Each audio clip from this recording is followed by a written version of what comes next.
Hello everyone, welcome to exam forum के आज इस वीडियो में हम 27 जनवरी 2021 से करंट अफेयर्स के क्वेश्चन डिस्कस करेंगे। आज के इस वीडियो का जो पीडीएफ फाइल है आप हमारे टेलीग्राम चैनल से डाउनलोड कर सकते हैं, जिसका लिंक नीचे डिस्क्रिप्शन बॉक्स में दिया हुआ है, या आप टेलीग्राम पर जाकर डायरेक्ट एग्जाम फोरम के नाम से सर्च कर सकते हैं, जहां पर सारी पीडीएफ एक साथ अपलोडेड हैं। तो चलिए शुरू करते हैं अब आज का वीडियो। आज का पहला क्वेश्चन है, हाल ही में 72वें गणतंत्र दिवस के अवसर पर कितने लोगों को पद्म विभूषण पुरस्कार से सम्मानित किया गया है? तो हाल ही में 72वें गणतंत्र दिवस के अवसर पर टोटल 7 लोगों को पद्म विभूषण पुरस्कार से सम्मानित किया गया है। अगर क्वेश्चन पूछा जाए कि इस साल टोटल कितने पद्म पुरस्कार दिए गए, तो इस साल टोटल पद्म पुरस्कार दिए गए हैं 119, जिसमें से 7 हैं पद्म विभूषण, 10 हैं पद्म भूषण और 102 हैं पद्म श्री पुरस्कार। इन विजेताओं में से 29 हैं महिलाएं, 10 हैं विदेशी व्यक्ति, 16 लोगों को मरणोपरांत दिया गया है, जबकि एक ट्रांसजेंडर शामिल हैं। आपको मेनली 7 पद्म विभूषण पाने वाले व्यक्तियों के नाम याद रखने हैं। ये कौन कौन से हैं? जापान के पूर्व प्रधानमंत्री शिंजो आबे, जिनको पब्लिक अफेयर्स यानी कि राजनीति के क्षेत्र में दिया गया है। तमिलनाडु राज्य के महान संगीतकार एसपी बाला सुब्रमण्यम, जिनको मरणोपरांत दिया गया है। कर्नाटक राज्य के डॉक्टर हेगड़े, जिनको मेडिसिन के क्षेत्र में दिया गया है। अमेरिका के नरेंद्र सिंह कपनी, जिनको मरणोपरांत साइंस एंड इंजीनियरिंग के क्षेत्र में दिया गया है। दिल्ली के मौलाना वजाहिउद्दीन खान को अध्यात्म के क्षेत्र में दिया गया है, और दिल्ली के ही बीबी लाल को, जो कि एक आर्कियोलॉजिस्ट हैं, उड़ीसा राज्य के मूर्तिकार सुदर्शन साहू को दिया गया है। तो ये हैं 7 नाम जिनको इस साल पद्म विभूषण पुरस्कार से सम्मानित किया गया है। अब हम जान लेते हैं कि ये व्यक्ति कौन हैं और इनको ये पुरस्कार क्यों दिया गया। शिंजो आबे, जो कि जापान के पूर्व प्रधानमंत्री हैं, इन्होंने अपने कार्यकाल में भारत और जापान के बीच संबंधों को मजबूत किया था, जिसकी वजह से पद्म विभूषण पुरस्कार से सम्मानित किया गया है। एसपी बाला सुब्रमण्यम, जो कि तमिलनाडु राज्य से हैं, इनको मरणोपरांत यानी कि मरने के बाद दिया गया है। इन्होंने अपने करियर में तेलुगु, तमिल, कन्नड़, हिंदी और मलयालम में 40,000 से ज़्यादा गाने गाए थे। डॉक्टर हेगड़े, जो कि कर्नाटक राज्य से एक प्रसिद्ध हृदय रोग विशेषज्ञ हैं, इनको मेडिसिन के क्षेत्र में दिया गया है। Narendra Singh company, most important, Narendra Singh company, जो कि भारतीय मूल के एक अमेरिकी भौतिक वैज्ञानिक हैं, इन्होंने ही 1956 में फाइबर ऑप्टिक शब्द की इजाद किया था। आज हम, आप और पूरी दुनिया जो हाई स्पीड इंटरनेट का इस्तेमाल कर पा रहे हैं, ये कर पा रहे हैं नरेंद्र सिंह कपनी की वजह से, क्योंकि इन्होंने ही फाइबर ऑप्टिक्स की खोज की थी, जिसके लिए नरेंद्र सिंह कपनी को फादर ऑफ फाइबर ऑप्टिक्स के नाम से भी जाना जाता है। नरेंद्र सिंह कपनी, जिनका जन्म पंजाब के मोगा जिले में हुआ था, इन्होंने अपनी बीएससी आगरा विश्वविद्यालय से किया था। उसके बाद ये अमेरिका चले गए थे, और पिछले साल 2020 में कोविड-19 के कारण नरेंद्र सिंह कपनी का निधन हो गया था। मौलाना वजाहिउद्दीन खान, जो कि दिल्ली से हैं, ये एक इस्लामिक धर्मगुरु हैं। इन्होंने अपने पूरे जीवन में हिंदू मुस्लिम एकता के लिए कई सारे कार्य किए हैं, जिसके लिए इनको ये पुरस्कार दिया गया है। बीबी लाल, जो कि एक पुरातत्वविद हैं, ये भारतीय पुरातत्व सर्वेक्षण यानी कि आर्कियोलॉजिकल सर्वे ऑफ इंडिया के अध्यक्ष भी रह चुके हैं, महानिदेशक भी रह चुके हैं। जो बाबरी मस्जिद के नीचे राम मंदिर के ढांचे की खुदाई हुई थी, जिसमें बताया गया था कि बाबरी मस्जिद के नीचे राम मंदिर ढांचे के जो अवशेष हैं मौजूद हैं, उस समय भी बीबी लाल उस खुदाई में मौजूद थे।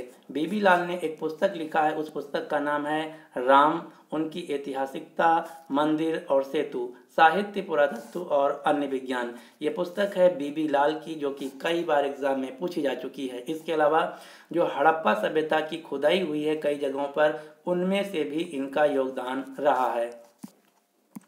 सुदर्शन साहू, जो कि उड़ीसा राज्य से एक प्रसिद्ध मूर्तिकार हैं, इनको भी पद्म विभूषण पुरस्कार से सम्मानित किया गया है।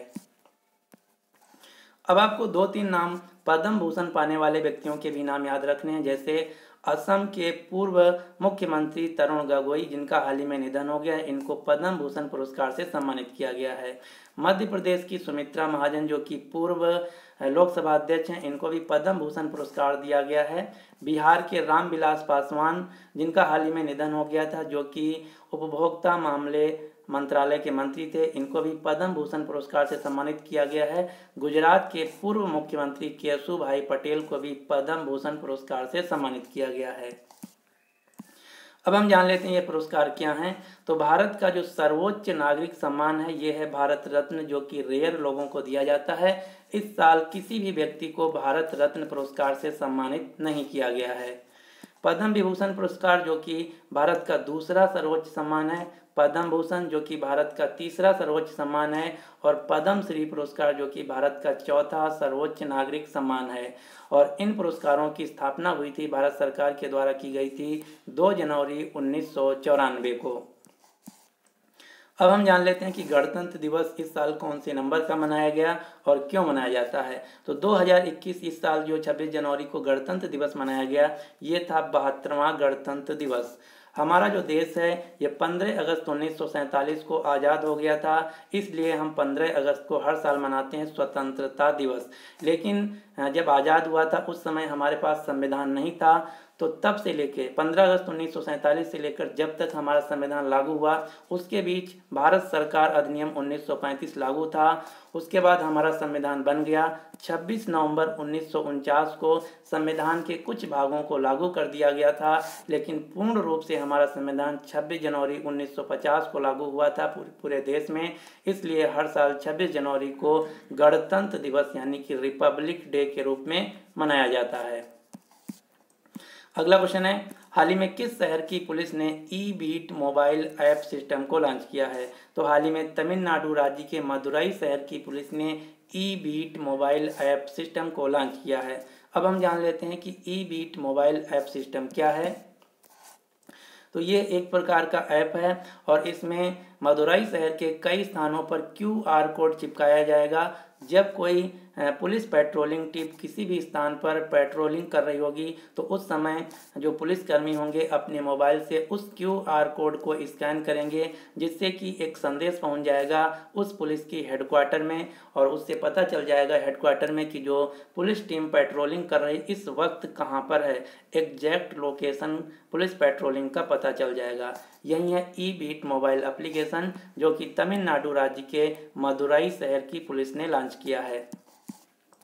मदुरई शहर में ही मीनाक्षी मंदिर है, जिसको पांड्य वंश के राजाओं के द्वारा बनवाया गया था। जो मदुरई शहर ये वैगई नदी के किनारे स्थित है। तमिलनाडु राज्य के 2 अन्य मंदिरों के नाम याद रखने हैं आपको। कौन कौन से? चिदम्बरम मंदिर, रामनाथम स्वामी मंदिर। ये भी दोनों मंदिर तमिलनाडु राज्य में स्थित हैं। अगला क्वेश्चन है, हाल ही में पुराने प्रदूषणकारी वाहनों पर ग्रीन टैक्स लगाने की मंजूरी किसने दी है। तो हाल ही में ग्रीन टैक्स को मंजूरी दे दिया गया है नितिन गडकरी के द्वारा। अब हम जानते हैं कि ग्रीन टैक्स क्या होता है। तो इसके तहत जो 15 वर्ष से अधिक पुराने सभी सरकारी वाहन हैं उनका पंजीकरण जो रजिस्ट्रेशन है 1 अप्रैल 2022 से कबाड़ घोषित कर दिया जाएगा। परिवहन से जुड़े जो 8 वर्ष से अधिक पुराने वाहन है, अगर उस वाहन का जब फिटनेस सर्टिफिकेट दोबारा से नवीनीकरण के लिए जाएगा तो उस पर ग्रीन टैक्स लिया जाएगा। 15 वर्ष से जो पुराने निजी वाहन हैं उनके रजिस्ट्रेशन के समय जब रिन्यूअल होगा उस पर भी ग्रीन टैक्स लगेगा। लेकिन जो कृषि कार्य के इस्तेमाल होने वाले जैसे ट्रैक्टर या अन्य वाहन हैं उनको ग्रीन टैक्स से छूट दिया गया है। ऐसा क्यों किया गया? ऐसा इसलिए किया गया है कि जो लोग हैं अपने वाहनों को फिट रखें और ज़्यादा से ज़्यादा पुराने वाहनों का इस्तेमाल ना करें, जिससे कि हमारे पर्यावरण की बचत हो। और इस टैक्स से जो पैसा वसूल किया जाएगा उस पैसे का इस्तेमाल पर्यावरण प्रदूषण को काबू करने के लिए किया जाएगा। यही है ग्रीन टैक्स जिसकी मंजूरी दे दी गई है नितिन गडकरी के द्वारा। नितिन गडकरी जो कि वर्तमान में भारत में सड़क परिवहन और राजमार्ग मंत्रालय के मंत्री हैं, साथ ही साथ ministry of ports, shipping and waterways मंत्रालय के भी मंत्री हैं। इसके अलावा सूक्ष्म लघु एवं मध्यम उद्यम यानी कि MSME मंत्रालय के भी मंत्री हैं। अगला क्वेश्चन है, विश्व स्वास्थ्य संगठन WHO ने गरीब और निम्न मध्यम आय वाले देशों को मुफ्त कोरोना वायरस की वैक्सीन देने के लिए किस कंपनी के साथ समझौता किया है? तो हाल ही में विश्व स्वास्थ्य संगठन WHO ने जो गरीब देश हैं उनको फ्री में कोरोना वायरस की वैक्सीन देने के लिए पेफिजर बायोएनटेक कंपनी के साथ समझौता किया है, यानी कि इस क्वेश्चन का सही आंसर है बी। अब आपको इससे रिलेटेड 2-3 क्वेश्चन याद रखने हैं। कौन कौन से? विश्व स्वास्थ्य संगठन का कहना है कि कई सारे ऐसे गरीब देश हैं जो कि वो अपने पैसे से कोरोना वायरस की वैक्सीन खरीद नहीं सकते हैं। तो विश्व स्वास्थ्य संगठन का मानना है कि कोई भी व्यक्ति कोरोना वायरस वैक्सीन से वंचित ना रह जाए, इसके लिए दुनिया के जो सभी गरीब देश हैं उनको कोरोना वायरस की मुफ्त में वैक्सीन दिया जाएगा, जिसके तहत WHO ने एक कार्यक्रम चलाया है। इस कार्यक्रम का नाम है कोवैक्स कार्यक्रम।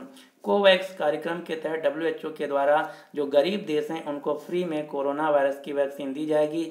इसके तहत दुनिया के 92 यानी कि 92 देशों ने रजिस्ट्रेशन करवाया है।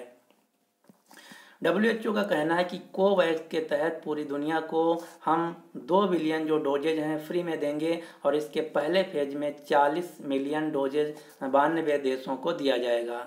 और ये कितनी दी जाएगी? तो ये जो देश होंगे, कंट्री होंगे 92, उनकी आबादी का 20% जो वैक्सीन है WHO के द्वारा 92 देशों को फ्री में दिया जाएगा, जिससे कि दुनिया का कोई भी व्यक्ति कोरोना वायरस वैक्सीन से वंचित न रह जाए।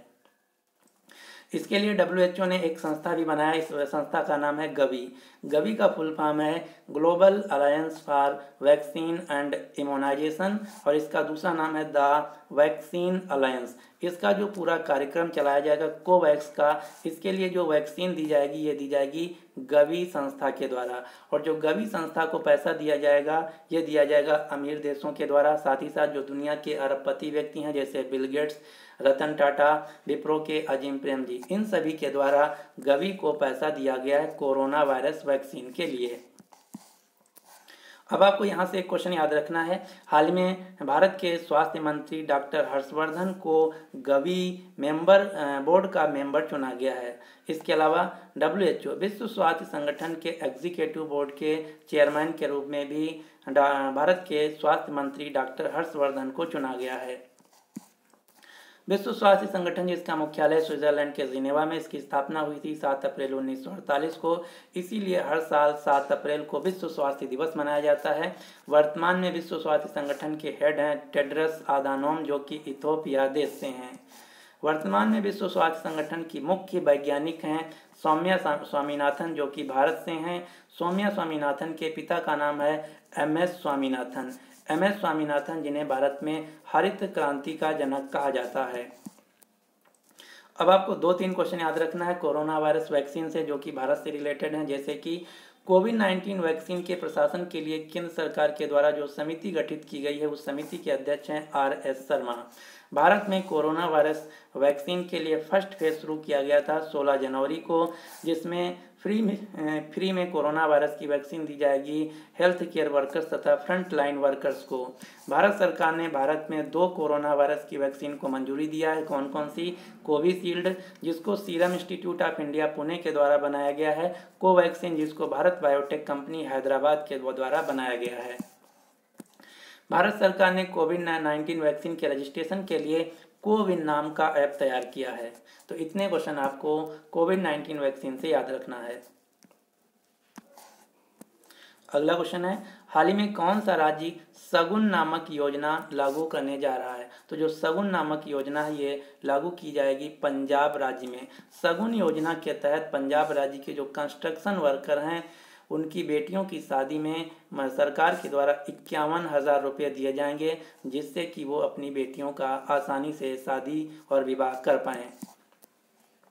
इसके अलावा पंजाब सरकार ने जनवरी 2021 को बालिकाओं का महीना यानी कि मंथ ऑफ गर्ल चाइल्ड भी घोषित किया है। पंजाब राज्य के राज्यपाल हैं VP सिंह बदनौर, मुख्यमंत्री हैं अमरिंदर सिंह, राजधानी है चंडीगढ़। चंडीगढ़ शहर से आपको 3 क्वेश्चन याद रखने हैं। कौन कौन से? पहला क्वेश्चन है, पूछा जाता है कि चंडीगढ़ शहर के आर्किटेक्चर कौन थे? तो चंडीगढ़ शहर के आर्किटेक्चर थे ली कोबोर्जियर, जो कि एक फ्रेंच आर्किटेक्चर थे। चंडीगढ़ शहर दुनिया के जो प्रमुख स्मार्ट शहर हैं उनमें से एक शहर है। और चंडीगढ़ में एक झील है जिसका नाम है सुखना झील, और चंडीगढ़ में ही रॉक गार्डन स्थित है, रॉक गार्डन जिसको नेक चंद के द्वारा बनवाया गया था। यहाँ पर बात की गई है पंजाब की। पंजाब जिसका शाब्दिक अर्थ है 5 नदियों का क्षेत्र। ये 5 नदियाँ कौन कौन सी हैं? सतलुज, ब्यास, रावी, चिनाब और झेलम। और पंजाब का एक शहर है जिसका नाम है अमृतसर। अमृतसर शहर में ही श्री हरिमंदिर साहिब का मंदिर है, जो कि सिखों का एक पवित्र गुरुद्वारा है। इस गुरुद्वारा को स्वर्ण मंदिर या गोल्डन टेम्पल के नाम से भी जाना जाता है। ये जो स्वर्ण मंदिर है इसको बनवाया गया था सिखों के चौथे गुरु गुरु अर्जुन देव के द्वारा। और ये क्वेश्चन आरआरबी एनटीपीसी के एक फेज में पूछा जा चुका है कि स्वर्ण मंदिर को किसके द्वारा बनवाया गया था। तो स्वर्ण मंदिर को बनवाया गया था गुरु अर्जुन देव के द्वारा। कब बनवाया गया था? तो ये बनवाया गया था 1585 से लेकर 1604 के बीच ये बनकर तैयार हुआ था। लेकिन अगर क्वेश्चन पूछा जाए कि अमृतसर शहर को किसके द्वारा बसाया गया था, तो अमृतसर शहर को बसाया गया था गुरु रामदास के द्वारा।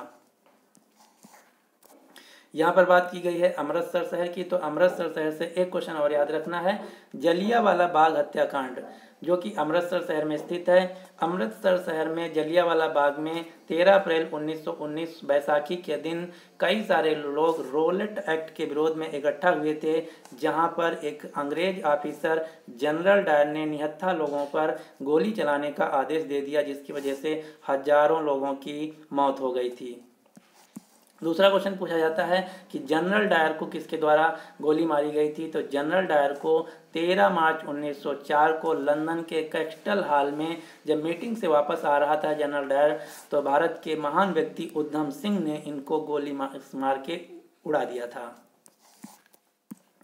अगला क्वेश्चन है, हाल ही में उत्तराखंड के मुख्यमंत्री ने किस शहर में सैन्य धाम की आधारशिला रखी है? तो हाल ही में उत्तराखंड राज्य के मुख्यमंत्री ने उत्तराखंड के देहरादून शहर में सैन्य धाम की आधारशिला रखी है। सैन्य धाम क्या है? तो जिस प्रकार से हिंदुओं का पवित्र तीर्थ स्थल है चार धाम, उसी प्रकार से जो उत्तराखंड राज्य के सभी जवान शहीद होते हैं उनको उसी प्रकार से एक पवित्र धार्मिक स्थल बनाया जाएगा जो सभी जवान होंगे, जिसका नाम दिया गया है सैन्य धाम, जहां पर सभी शहीद जवानों की स्मृति रखी जाएगी, उनसे रिलेटेड यादगार वस्तुएं और उनके नाम रेखांकित किए जाएंगे। तो ये बनाया जाएगा उत्तराखंड के देहरादून शहर में। अब आपको देहरादून शहर से 3 क्वेश्चन याद रखने हैं। कौन कौन से? देहरादून शहर में भारतीय वन सर्वेक्षण फॉरेस्ट सर्वे ऑफ इंडिया का मुख्यालय स्थित है, और देहरादून शहर में ही भारतीय सर्वेक्षण विभाग सर्वे ऑफ इंडिया का भी मुख्यालय देहरादून शहर में स्थित है।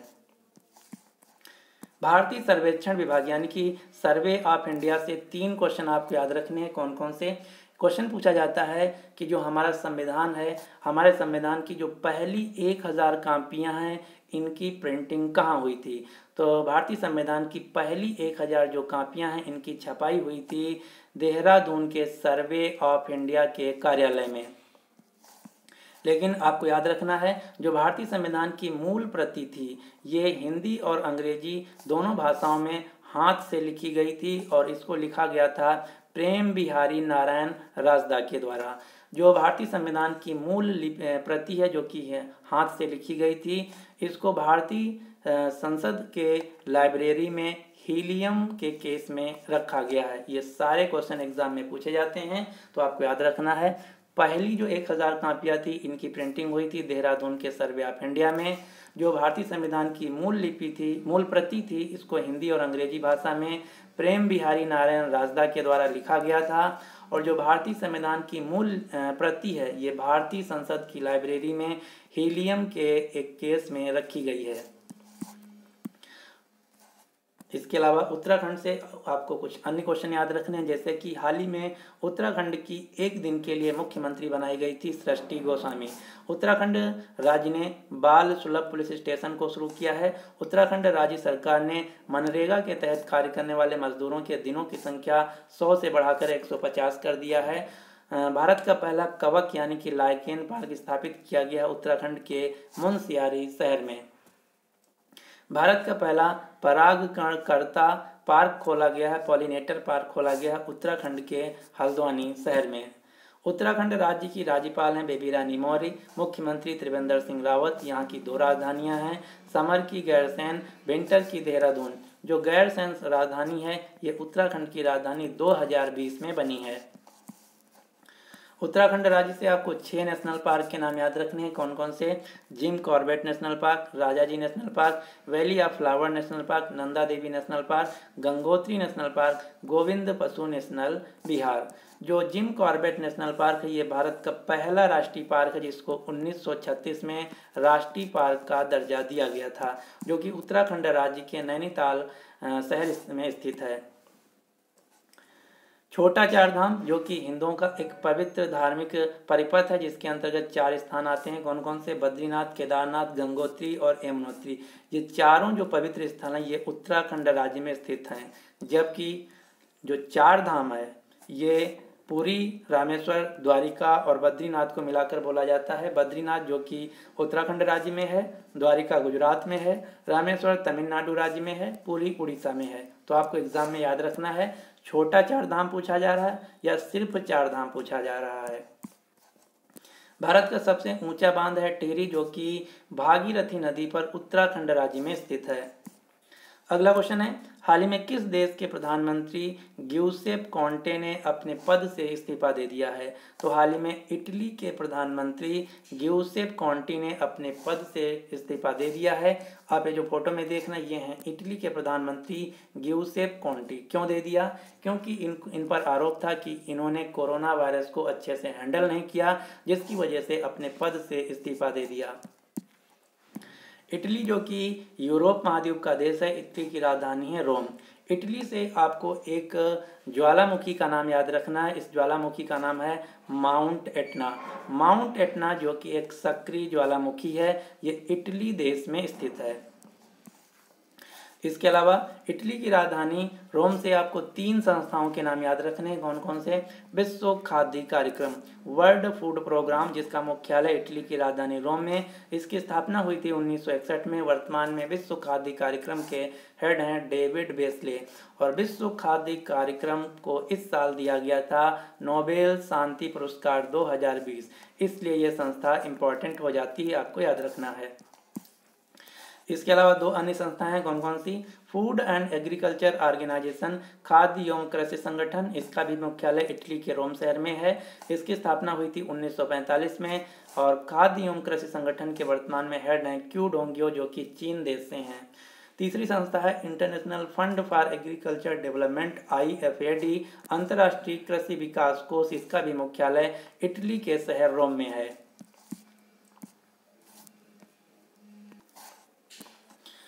अगला क्वेश्चन है, हाल ही में किस राज्य ने निःशुल्क कोचिंग सुविधा अभ्युदय प्रोग्राम को लॉन्च किया है? तो हाल ही में निःशुल्क कोचिंग जिसमें कॉम्पिटिटिव एग्जाम जैसे JEE, NEET, NDA, CDS, UPSC, banking, इन सभी की मुफ्त में कोचिंग दी जाएगी।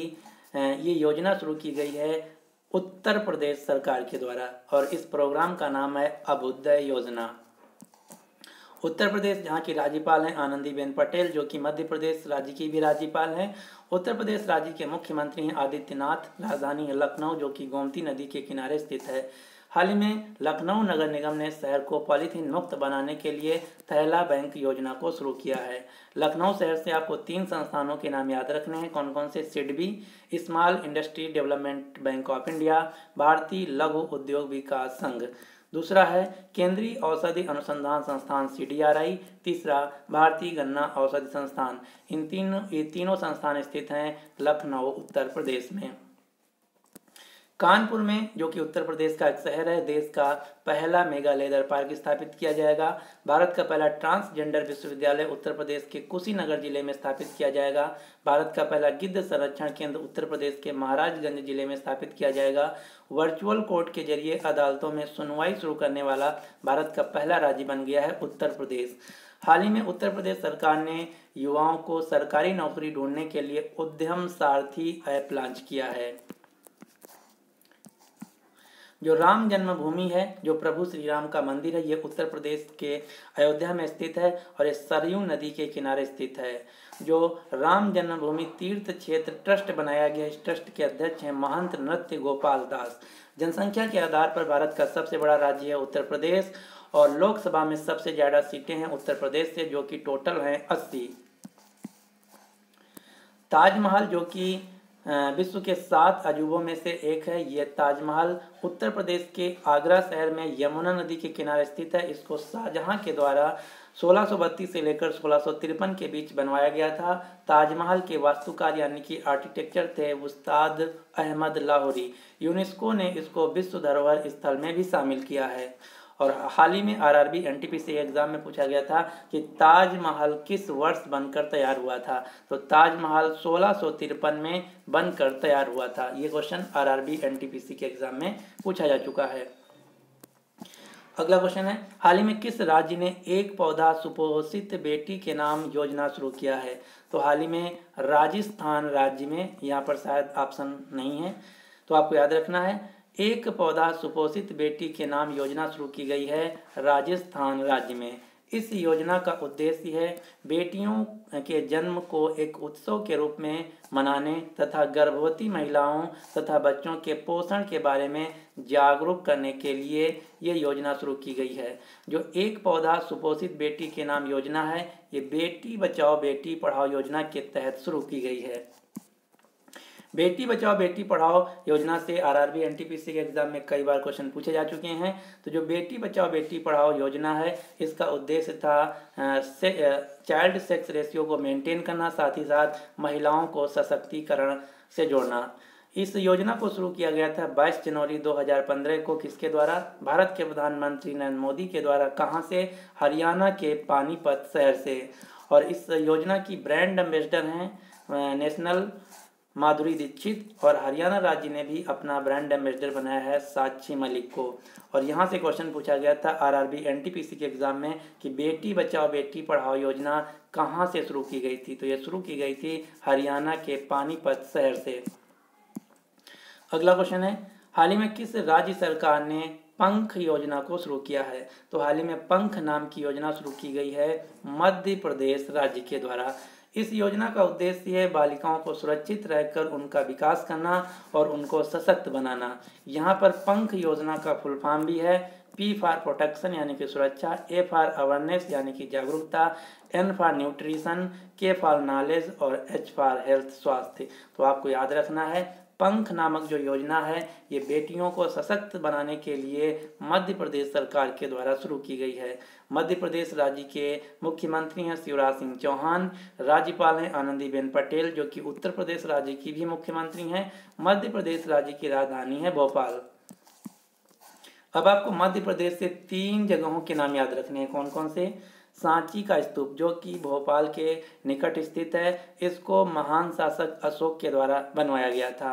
भीमबेटका की गुफाएं जो कि मध्य प्रदेश के रायसेन जिले में स्थित हैं, इन्हें भीमबेटका की रॉक शेल्टर्स के नाम से भी जाना जाता है।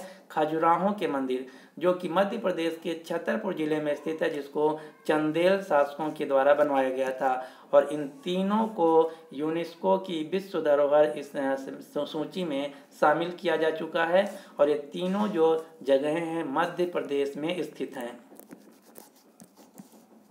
मध्य प्रदेश को भारत का टाइगर स्टेट और तेंदुआ स्टेट के नाम से भी जाना जाता है। क्यों? क्योंकि जो टाइगर सेंसस 2020 था उसके अनुसार भारत में सबसे ज़्यादा टाइगर मध्य प्रदेश में है। भारत का सबसे साफ शहर इंदौर है जो कि एक मध्य प्रदेश का शहर है। तो ये थे आज के करंट अफेयर्स के क्वेश्चन। अब आपके लिए क्वेश्चन, आज का जो क्वेश्चन है ये जीके से है, आपको इसका सही आंसर डिटेल में देना है। क्वेश्चन क्या है? आर्थिक सहयोग और विकास संगठन OECD organisation for economic cooperation and development का मुख्यालय कहाँ पर स्थित है? तो इसका राइट आंसर आपको नीचे कमेंट बॉक्स में देना होगा। अगर आपको वीडियो पसंद आता है तो प्लीज़ इस वीडियो को लाइक कीजिए तथा अपने सभी दोस्तों के साथ इस वीडियो को ज़्यादा से ज़्यादा शेयर कीजिए। So finally thanks for watching exam forum.